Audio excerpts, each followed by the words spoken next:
recorded live from the lobby of the Line Hotel in Adams Morgan, Washington, D.C.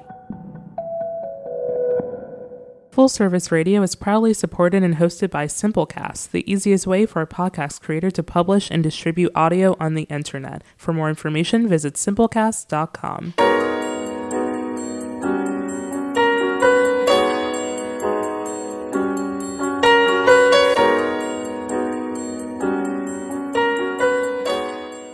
Welcome to Black Girl Missing, a podcast that covers stories of Black girls who are reported missing when they were under the age of 18. We are exercising caution and social distancing by recording for you from our homes in DC, Philly, and the Jersey Shore. And this podcast is brought to you by Full Service Radio. Due to the sensitive and sometimes graphic nature of these cases, we advise listeners to use caution when listening. Black Girl Missing is supported in part by New Voices for Reproductive Justice.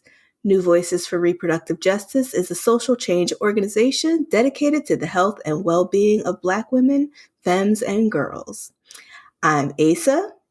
I'm Feminista Jones. And I'm Nikki. We open each show reviewing cases of girls who are currently missing that we call the Aisha Alert. We encourage you to pay close attention, check our social media, and help us help the families who are still seeking answers and long for their loved one's safe return. We'd like to note that we create these lists of currently missing Black girls in real time. So by the time the podcast episodes are released, there may have been some changes. We will have information on each case posted on our social media channels so that you may stay updated. Paris Dingle is a 16-year-old girl from Philadelphia, Pennsylvania. She was last seen at 11 a.m. Wednesday, March 25th, on the 5800 block of Warrington Avenue. Paris is described as 5'7" and 170 pounds with a medium build, medium complexion, brown eyes, and black hair. She was last seen wearing a denim jacket, black t-shirt, green pants, and tan boots. Anyone with any information on Dingle's whereabouts is urged to contact Southwest Detective Division at 215-686-3183. Denia Rucker is a 15-year-old girl from Detroit, Michigan. She was last seen on Wednesday, March 25th, at her home in the 6000 block of Westwood Street. Denia is described as 5 feet 3 inches tall and weighs about 110 pounds. She was last seen wearing a black jacket and black jeans. Anyone who has seen Denia Rucker or knows of her whereabouts is asked to contact the Detroit Police Department at 313-596-5640. Callie Johnson is a 3-year-old girl from Gretna, Louisiana. She went missing from the 400 block of Timberwood Drive on Sunday, March 29, and was last seen around 11 a.m. Callie is around 4 feet tall and weighs about 50 pounds with black braided hair and brown eyes. Anyone who may have seen Callie Johnson is asked to call 504-364-5300. FJ? All right. I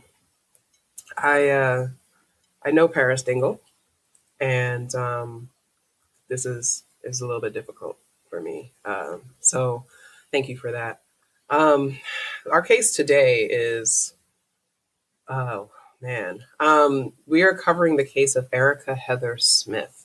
Now, if that name sounds familiar, it's because her case was all over the news and even made it to America's Most Wanted. So we're going to kind of go into this case, and we're going to pick apart what went wrong here. So on the early afternoon of July 29th, 14-year-old Erica Heather Smith told her younger brother that she was going to meet a friend. She then left the family's home in Ashburn, Virginia, but never arrived at her friend's house. Erica was found dead 11 days later. She was found buried in a shallow grave in Ashburn in a wooded area close to the Loudoun County Parkway. Now, what we know about Erica is that for all intents and purposes, she was a regular girl. She had her circle of friends, and she had loving family. Her parents used words like angel and precious to describe her. We know that she had siblings. She was actually babysitting her younger sibling that day. She was a cheerleader. Her family was very religious. In one of the interviews with her mother, Pamela, you see a lot of Christian items in the back, like praying hands and crosses and things like that. At the time of her disappearance, the sheriff's office was under the leadership of Sheriff Stephen O. Simpson, and he was criticized for the handling of the case, specifically because Erica was not immediately categorized as a kidnapping victim, which would have heightened the search efforts, right?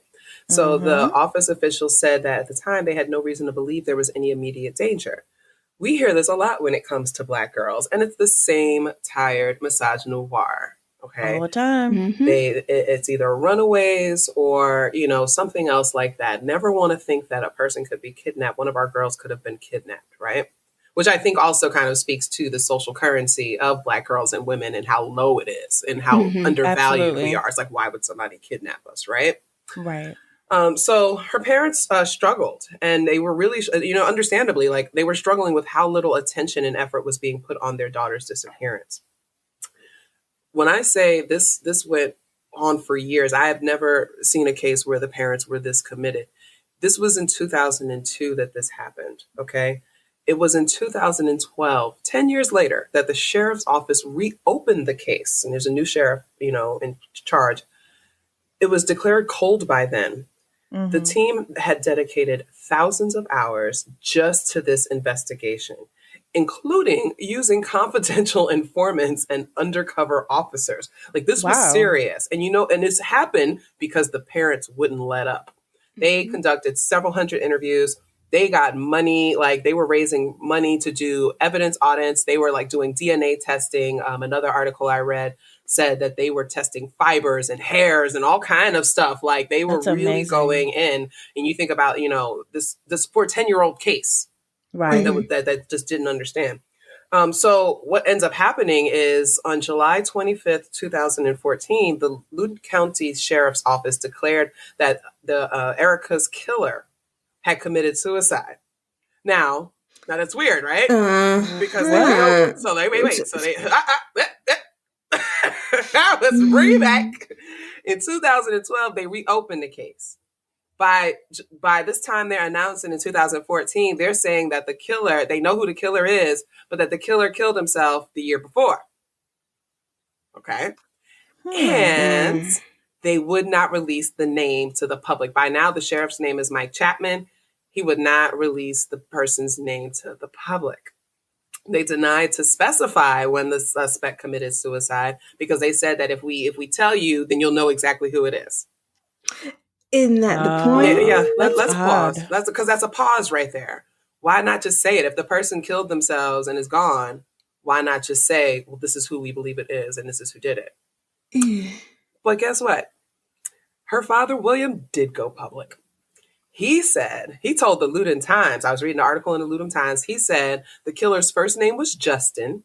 He was in his 20s at the time of the murder, and he killed himself in 2013, probably making him in his 30s.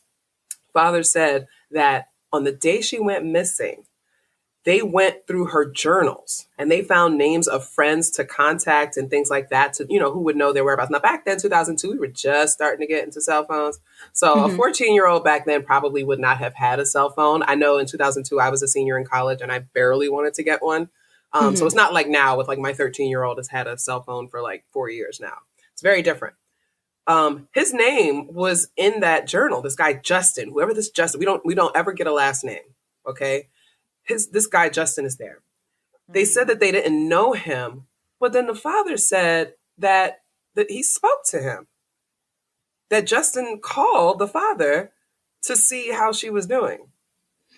What? Right. So there's this kind of like weirdness here. We're going to leave that right there. So then the mother was, one of the things she was saying, like they're saying the killer called from a payphone just blocks from their home with the promise of a summer job. But how'd they get the number? Right.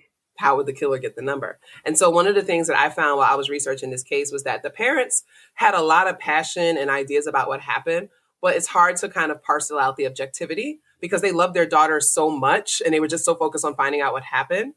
But the truth is that most of the reports say that she likely met him online and agreed to meet him to go shopping. So it wasn't a summer job thing. She wasn't scammed. This was a voluntary meetup. But it's kind of like her parents don't want to say that because here's where it gets really interesting. Okay. Yeah. So Justin tells William, her father, that he had just returned from a European vacation and that he had not seen Erica. But the day Erica went missing, her father said that she was babysitting her younger sibling. At 1 p.m., she got a phone call from a male friend that kind of lured her out the home with this first it was the summer job, but then it was the promise of buying her clothes for her birthday, which was actually 2 weeks prior to her disappearance. At the time of the primary investigations, there were some news stations that were saying she was pregnant. What? Okay. Okay, that changes a lot. Listen. So she's going from being precious Christian angel cheerleader girl to possibly have been pregnant at the time she went missing and was found killed.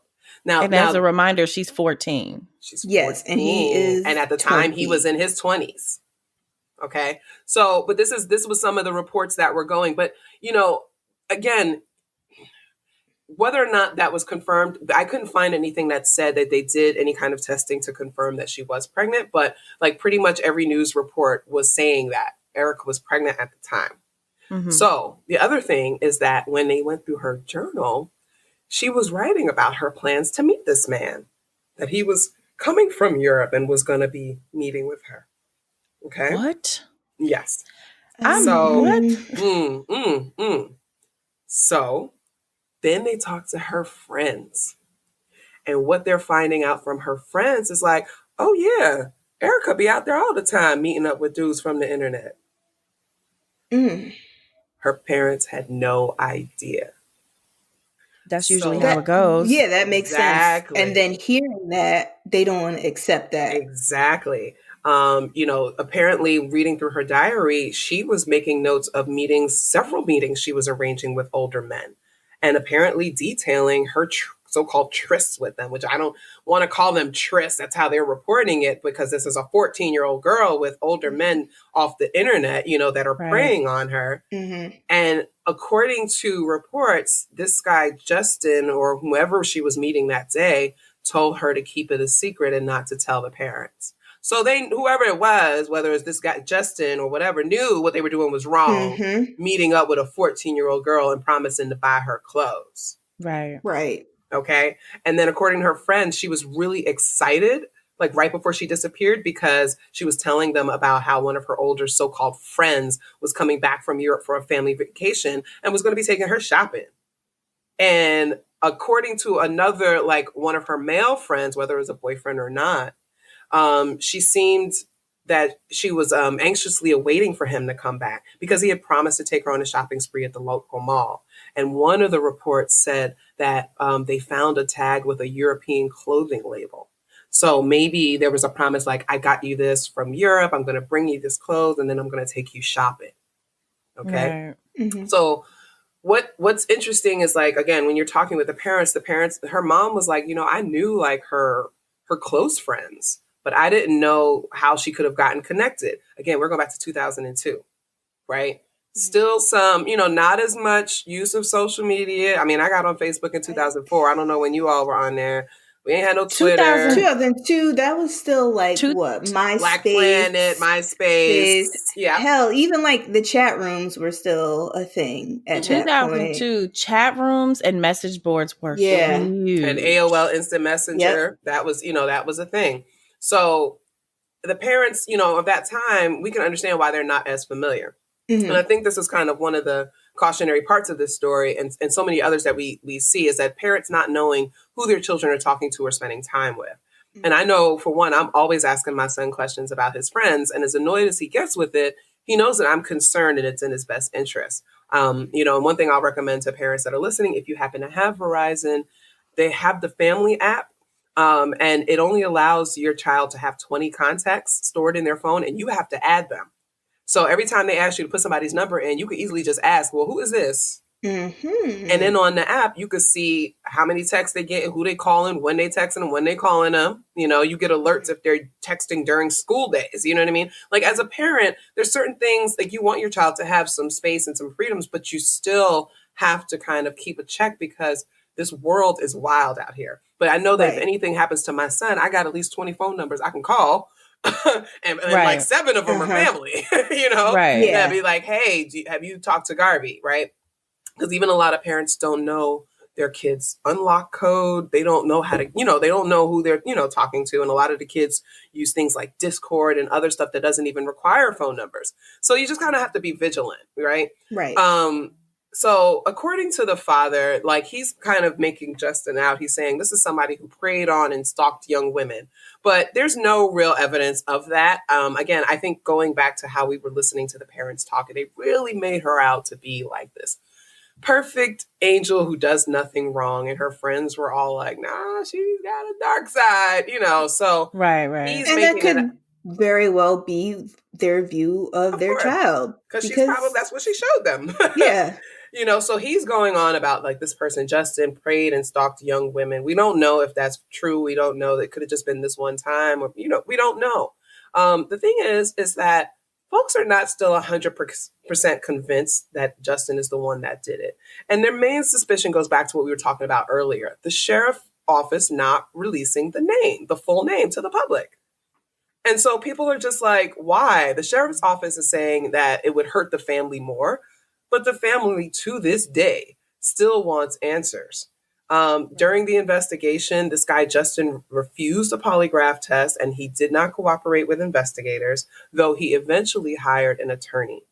The sheriff said that the suspect, had he not killed himself and the case was brought before jury, they would have likely been all based on circumstantial evidence. Because that's the thing. They had no real proof of anything. One, they didn't even take it seriously when she went missing. And then when they found the body, I guess they collected whatever they could at that time. But if you remember earlier, the real investigation didn't happen until a decade later. Right. They didn't. And so much time has passed. So much time has passed. 10 years. Now, remember, she was babysitting her younger brother who was 10. The brother was then 20. Like, the memory, I don't know about you all, but I can't remember everything that happened when I was 10 years old. Right. No. You know what I'm saying? So you think of like all the resources and stuff that they devoted to this didn't happen until almost a decade later. And so one of the things that about this case that I think was, really important is to talk about the dedication of Erica's parents. And so kind of listening to them, talking to them, seeing where they live. They're living in this suburb, which they, some reports say is a Washington, D.C. suburb, what have you. But they were a middle-class family. They were doing all right. They weren't struggling or whatever. So they had the class privilege, right? They had the resources to keep this fight going, which a lot of our folks don't. And they were so vigilant that this case ended up on America's Most Wanted in 2009, which was 7 years after her death. Okay. And it was in part because her parents refused to give up on finding, the person that took their daughter from them. Right. One of the things that was interesting about this case is one of the outcomes is that the Loudoun County created a cold case unit, mainly based on how passionate the parents were.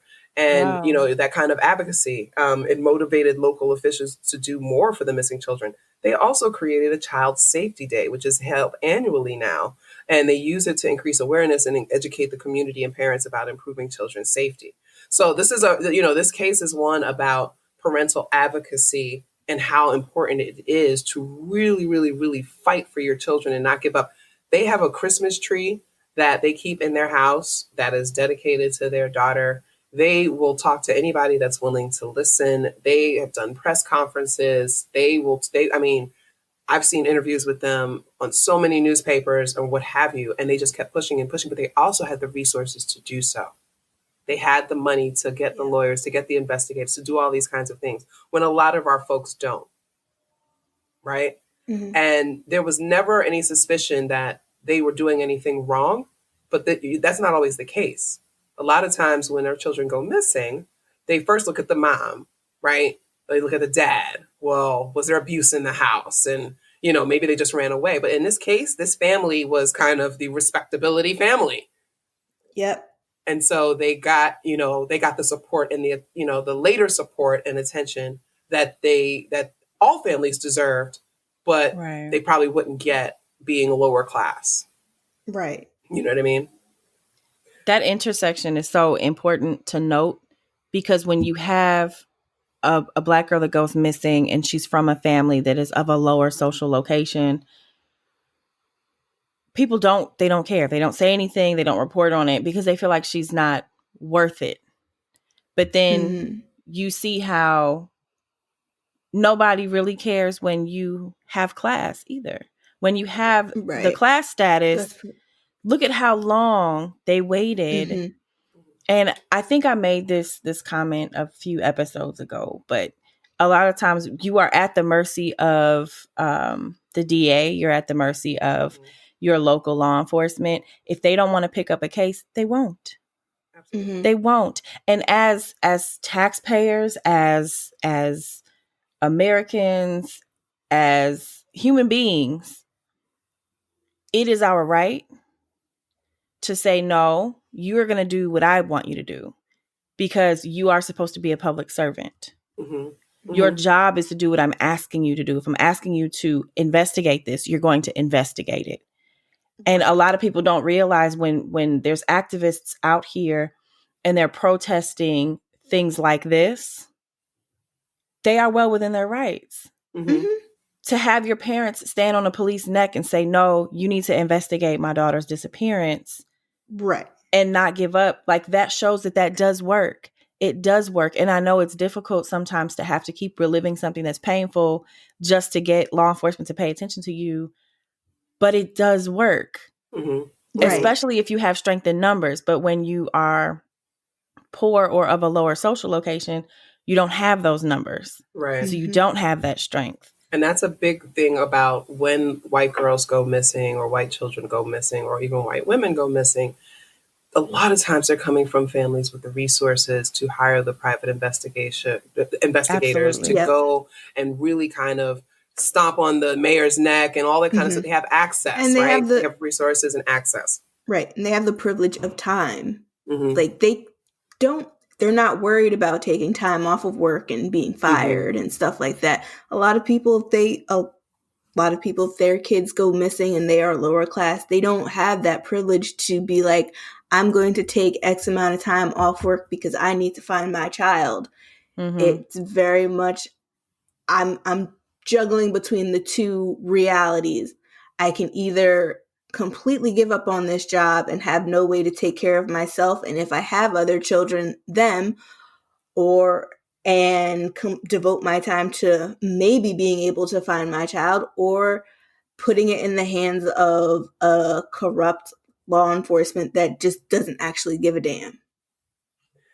Yeah, and I think that's what, like, there was a lot of community criticism from the original sheriff who really was very casual about this. And, they did find her body, I think it was like 10 or 11 days later. They found her buried in a shallow grave near this park. And so in that time, we don't know if she was killed immediately and then buried. We don't know if she was held for a few days and then killed. Like, we don't really know much about what happened, in that day, in that time. But her parents really were reporting that they just felt that they were not getting the support. They were not getting the attention that their daughter needed. But I think what this case really does for us, and I think this was one of the first like national cases that addressed teenagers meeting people online. And that's why and the fact that it was a Black girl was really fascinating. But it was one of the first ones we saw that looked at, the dangers of these young people having these secret lives online, making arrangements and meeting up with people online, especially young girls with older men. And, as much as people want to talk about, fast tail girls or whatever, we all got to go back to when we were those ages and how cool we thought it was that an older guy wanted to pay attention to us. And here he is buying things. And according to her friends, this is what she did. She met up with older men and they bought her things and took her places. And apparently, she was sexually active or whatever. And so who knows what was going on at home, where maybe she was looking for attention outside of the home. Sometimes as I'm reading through a lot of these articles and I'm listening to the parents talking, I'm like, they're going kind of extra on how, how good she was, how good things were here. And then you also have to look at like the different framing between during that period of time when a white girl went missing because she was talking to older men in chat rooms. She is a victim. She was lured away. She was duped. But when, you're talking about Black girls, it's like, well, she was acting grown. She was acting that's what she XYZ. gets. The blame is never placed on the perpetrator. Yeah. And the framing of that, the exact same situations, is completely different. And that's why I brought, I mentioned this issue of calling it a tryst, because that's how it was written in the article that I was reading. And I was like, no, 14-year-olds don't have trysts. Guys, like, Right. I don't know what you're thinking about. They don't have trysts. Right. It's along the lines of calling a 15-year-old a woman. Right. Absolutely.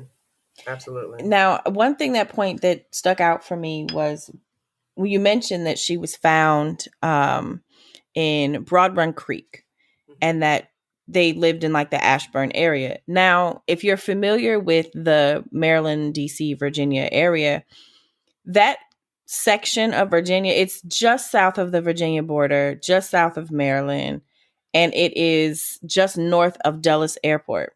Mm-hmm. That is a primarily affluent area. Broad Run Creek is like, it ain't nothing down there. Like, there's nothing down there.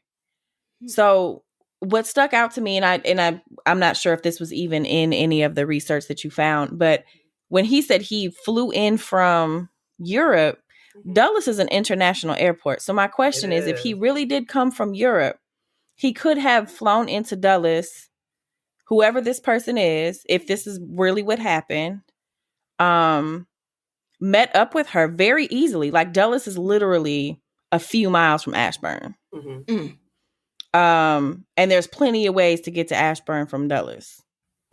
And did whatever he did, tossed her in Broad Run Creek, and then, left or stayed or whatever. When I look at situations like that, it speaks to the importance of fast movement. When somebody goes missing, you have to act fast. If you live near an airport, somebody supposedly flew in and was going to come see you, and then they killed you and left you in the same exact area that you came from. You didn't go anywhere. You didn't go anywhere. You're in the same exact area that you were already in. Nobody expected anything bad to happen. And I think when girls go missing, we're like, oh, well, time is of the essence. They could be anywhere by now. They could be anywhere, or they could be nowhere. They could be right here. Yeah. Definitely. And nobody's looking. Right. And one part of me is wondering if, the police's response and, kind of lackluster response to this person who was a victim, one of the people they suspected, Justin, was he of an upper class? He's vacationing in Europe with his family. He's living in this affluent area. Does his socioeconomic status have to do with why a lot of attention wasn't paid to him? And I agree with you on that. And so one of the things I'm thinking about is that this guy is in his 20s. His name is Justin. We don't have a last name. And the fact that the police didn't want to release it, I think was more of a cover up to protect the family. So I think that you're onto something, and if he's taking her on a shopping spree, then he has some, he has some resources. And, I think that that's what's happening is that they were covering up for him and his family. And he did hire a lawyer and did take a polygraph test, which is something that rich people are told not to do. Don't take a polygraph test, right? So we have, there was so much that was going on there. And I was, thinking about when the point that you made, Nikki, about being near an international airport and how those are like trafficking hubs, right? You think about neighborhoods that are around some of those more popular international airports. Right. We got to be mindful when girls go missing or children go missing, like how quickly it is to whisk them off to another country or something like that. That's the issue with Atlanta, and why why Hartsfield is such a big hub for that. And I just, I thought that this story was such a combination of so many things, like the middle class family the internet, kind of predator thing that was just starting to become something that we were aware of at that time. And the fact that it was a cold case for 10 years that didn't really get real investigation until 10 years later when there was a new sheriff who was like, well, let's dig into this more. And the reason they had to dig into it more is because the case made America's Most Wanted, and everybody's looking at the sheriff's office like, well, hey, what y'all doing? And they were coming up short. So I just, I thought that this was a good case. It's terrible that she was killed, that she was murdered. And, the family kept fighting, and that they were able to kind of turn their pain into something purposeful, to try to help the other children of the area and the other families of the area, with the cold case unit, with the Children's Safety Day. So I thought that was, something interesting as well. They're not all going to make it. And so some of our stories are going to be, unfortunately, ones that result with the girls having died or been missing. But I think it's still important to kind of look at the details of what goes into these. Absolutely. And I think that it's important to look at the details that can affect other people right now. Like the details of her case are the details of her case. But when we look at like how she met whoever she was going to meeting online, that's still a problem. Yes. And it's wild because it is like, it's still an issue. People prey on adults and teenagers all the time online. All the time. Yeah. And it's the fact that it has not changed is startling, to say the very least. And I know we make jokes about like catfish and stuff like that. And it's like funny. And it's like, how did you fall for that? But the amount of time that it takes to lure a child in online is mere days. You can gain a child's trust between 2 and 9 days. I can't remember the name of the study, but they did a study and it's between 2 and 9 days. Can you imagine as a grown woman right now meeting somebody at like the library or the coffee shop or something, and 9 days later it's like, yeah, I trust you. Absolutely. What's popping? No. Like, and being a kid and I mean, your brain is not developed. And so many people not treating you as a child. Like if you're an adult Aries, that might happen. Guys. Go away. You know what I say? Go away. It might happen. Anyway, but I get what you're saying. Yeah. I understand. But, a lot of the advice, because every kid had to go through that whole being safe on the internet type of class or whatever.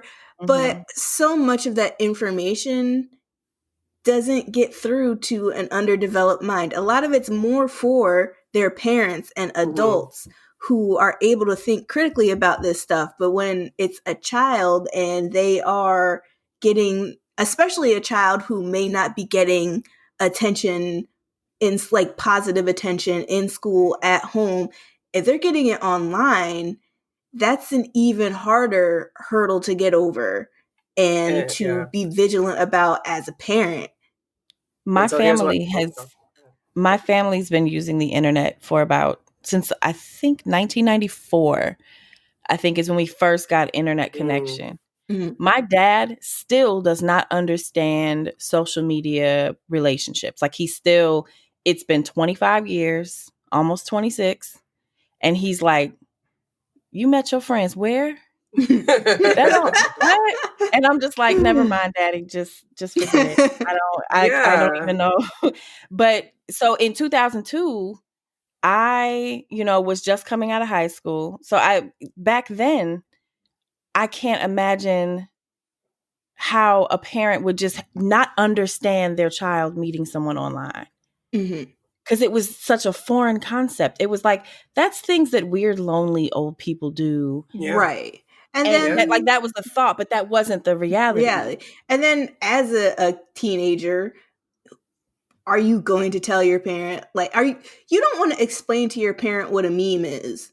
Yeah. You definitely don't want to explain to them that I'm going to go to hang out with these people I met online, or I'm going to go meet up with somebody I met online. You're just going to be like, I'm going to go see a friend. I am grown and I don't do that because I don't. He's not going to understand.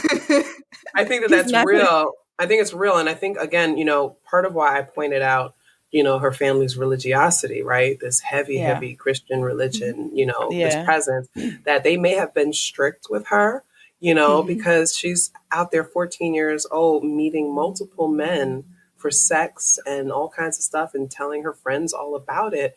That she I probably didn't start when she was 14. You know what I'm saying? So there was a bit of a rebellion there. And I just also wanted to mention, and we'll share this on our social media, this was a dark-skinned girl. Yep. She was chubby, a little bit chubby. You know what I mean? So there could have been some other insecure issues going on, and you have all these men showing you attention, and I remember being that girl. I was, when I was 16 and I was heavy set and I, had acne and braces and felt like nobody wanted me. And I had some issues at home. And, I got caught up with a man who was 8 years older than me. And it wasn't until I was a lot older that I realized that this was a predator. But at the time, this guy was picking me up in his Honda Accord, okay, which back then, okay, that's a nice car. Your man was driving. He had personalized plates. He had the fresh S curl. Okay, like seriously, he was it. And I just was like, wow, he is choosing me, and he is taking me places and making me feel good. And you don't think at the time that is wrong, and it's not until you get older that you know that. So that was something that was happening then with the internet. It just made it really explode into so much more. And so just now, as parents, and others in community, if you have any young people that are in your life, you just talk to them, have conversations with them, bring it up casually. I take the boy out on, walks, and I'm like, so, hey, what's going on with so-and-so? And he'll be like, Mom. And I'm like, I was just asking. I'm just curious. Yeah. Right. And, leave the shame part out of it. Yeah, there's no shame. A lot of parents will do this, just make you feel awful about wanting to be desirable, wanting to be popular, wanting to be somebody that other people like. And that will shut off communication. That just shuts anybody down. You don't want to talk to your parents about you met somebody or you've been talking to somebody, because here come the 100-degree questions. And it's like, all of a sudden, are they saying like, I'm not worthy of being liked? And it's such an odd time for development, because there's so much that we don't know or that we don't understand. And there really isn't a bridge for us, because our friends don't know, because we're the same age. They don't know either. Right. And we don't always feel comfortable talking to our parents about stuff like that. And our parents sometimes don't have the language either to have these type of discussions. So if you are listening and you are a parent, you have a child in your life, an aunt, your godparent, whatever, just have casual conversations with these people in your life about who they talk to on video games, who are their friends that they visit on Animal Crossing, who are their home Fortnite buddies, who are their Fortnite friends, their Minecrafting friends, right? Who do they talk to in YouTube live video chats? I didn't realize that was a thing. Yeah, I just found out people broadcast on YouTube, and there's like a chat feature. Yep. Y'all, I am 35 years old, and I had no idea that existed until last week. I only know because of my son, and he's all into that. That's the only reason I knew that stuff. I was like, why are these kids sitting here watching other people play video games? And then I realized, and then they're chatting about it. Yeah. And then they go over into their own profiles and chit-chat in messages. And I'm like, whoa, I had no idea. Yeah. But yeah, so that was that story. And, it's heavy, and it's just, we really could talk about this like all day, because there's been plenty of cases, like this, since, but we just want people, this can't happen to Black girls. They can be lured by people on the internet, and they can get caught up in stuff. And we know that with sex trafficking being what it is, they're using the internet a lot. We just have to be hyper vigilant and just really protect our girls. Yes. They appeal to the things that we're vulnerable about. So when it's a girl who may feel like she's less than, they might be appealing to how she feels about her looks, her body, whatever. Make sure you're uplifting the kids in your life. Make sure you're talking to them. Stop finger wagging all the time. Mm-hmm. Just have a conversation. We're all people. We're all people. It's really important that we keep our heads on swivel and take care of each other. Thanks, y'all, for tuning in another week. We really appreciate it. We will see you next week. In the meantime, Black Girl Missing podcast is researched, written, and produced by us. It is a labor of love by 3 concerned Black women who just want justice for missing Black girls. Today's episode was written by Feminista Jones and produced by the Full Service Radio team. And you can find us wherever you listen to your favorite podcast. Be sure to follow us on social media. Our Twitter is Black Girl Missing, BLK Girl Missing. Facebook is Black Girl Missing Pod. Instagram is Black Girl Missing Podcast. And you can visit our website for more information about each case. It is blackgirlmissingpod.com. And you can email us at blackgirlmissingpodcast@gmail.com with any tips, feedback, or names of girls that you would like for us to look into. We will see you next week. Please stay safe and healthy.